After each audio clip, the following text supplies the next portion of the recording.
Hello, everybody. Welcome to the appendicular skeleton. This is the last part. This is the hands and feet.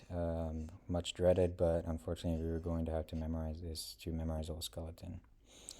Now, this is going to be the foot anatomy, and for this part, we're just going to be focusing on the main bones, going over the phalanges.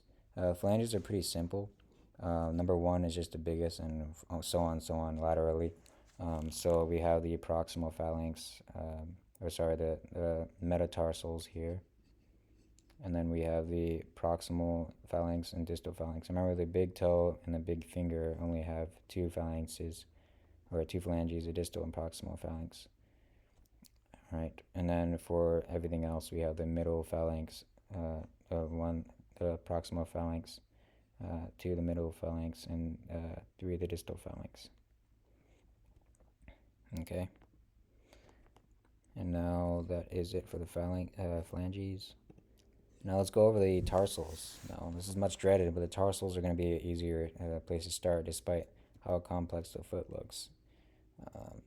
It doesn't have much more bones than the hand does, but it's not. It's pretty daunting when you come across that first. Now this is the part where I'm going to piss a lot of people off because there's really not much of a way it can help you with the resources I have. The only thing I do is to encourage you to get a bone box and get these bones out yourself. If not, there are a lot of good resources you can use, like 3D models and stuff. But I will help you as much as I can. Now, this is a right foot. Let's start at the cuneiform. So the cuneiform, we have three bones here. They're the most proximal tarsals. So we have the medial cuneiform, because it faces medially, the intermediate cuneiform, and then we have the lateral cuneiform, because it faces laterally. And then we have the cuboid bone over here, which faces more laterally and more inferiorly, or more posteriorly. And then we have the navicular or scaphoid bone. And then we have the talus here, and then the calcaneus, which is the same as the heel, you can see here. So 1, 2, 3, 4, 5, 6, 7 tarsals. All right, now the way you can tell between between the three cuneiforms, which is usually the hardest for people, is the medial cuneiform is going to be the largest and the most squamous shaped cuneiform bone. So when I say squamous, you're going to think like very flat, more flat and very large compared to other cuneiforms. So the intermediate cuneiform is going to look like a cheese wedge when you pull it out. It's going to look like a wedge, and it has more of a square shape. It's the smallest cuneiform, a square shape on the top. And then for the medial, it kind of looks like the lateral one. It's a little larger than the intermediate. It looks like the lateral, but it's in between the cuneiforms. Now for the navicular, naves in Latin means ships or ship, navis. So you think a ship here because it has a little a bow right here, like a bowl. So it kind of looks like a pirate ship.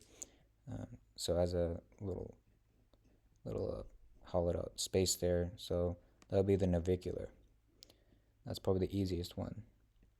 And then we have the cuboid here. When you take the cuboid out, it's going to look roughly like a cube, and it's going to be the third largest, one of the largest tarsals. And then the talus is going to be the second largest, very easy. And then the calcaneus, so you just look and you can see kind of like a heel shape here.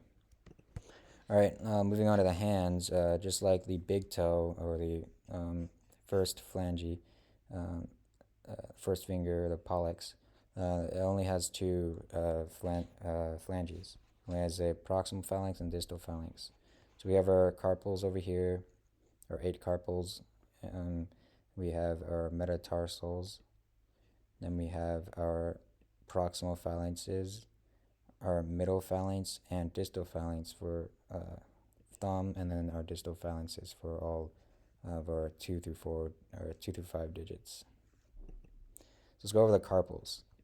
So this is going to be very difficult, and I will have tips at the end of the video to go over the carpals. But again, please pull out a bone box. There is literally no other way to learn the carpals without pulling out a bone box. It's very useful, and helps you memorize it in under like 30 minutes. It's not too hard. But this is a supplement, so you can kind of have a bone box near you while I go through this. So number one, we have the scaphoid, and next we have the lunate, the triquetrum, and then attached to that is the pisiform, the trapezium over here, the trapezoid, the capitate, the hamate, and the hamate over here. Alright, so going over again, scaphoid, lunate, triquetrum, pisiform, trapezium, trapezoid, capitate, and hamate. Alright, now I'm going to give you some tips for the carpals. So scaphoid, again, think ship because it's the same thing as navicular, they're interchangeable. So the scaphoid bone that's right here will have this kind of like bow here that you can clearly see. It looks like a ship kind of. And now for pisiform, you think P, starts with a P, so like a little P, looks like a ball. And that's attached to the triquetrum. So the trapezium, you think like a trapezoid, and a saddle kind of looks like a trapezoid. So the trapezium, which is here in salmon, will have like a saddle shape right here, and you can kind of see that. Moving on, tips 2, trapezoid, think I trapped my boot. Because a trapezoid, the trapezoid is going to look like a boot. Right here, it doesn't look like it now, but when you take it out, it's going to look like a boot. And you can clearly see that if you kind of look around the table. And for lunate, it's very easy. Think lunar, so moon. The lunate's going to be right here. And for capitate, think decapitate, because when you decapitate someone, you cut their head off. It's a little bit over-explained, but capitate over here, when you take it out, you'll see it kind of looks like a head. So if you see that head part of the carpal, you know that's a capitate. And second to last, you have hamate. Think hammer. So hamate's right here. When you take it out, it's kind of look like a Thor's hammer.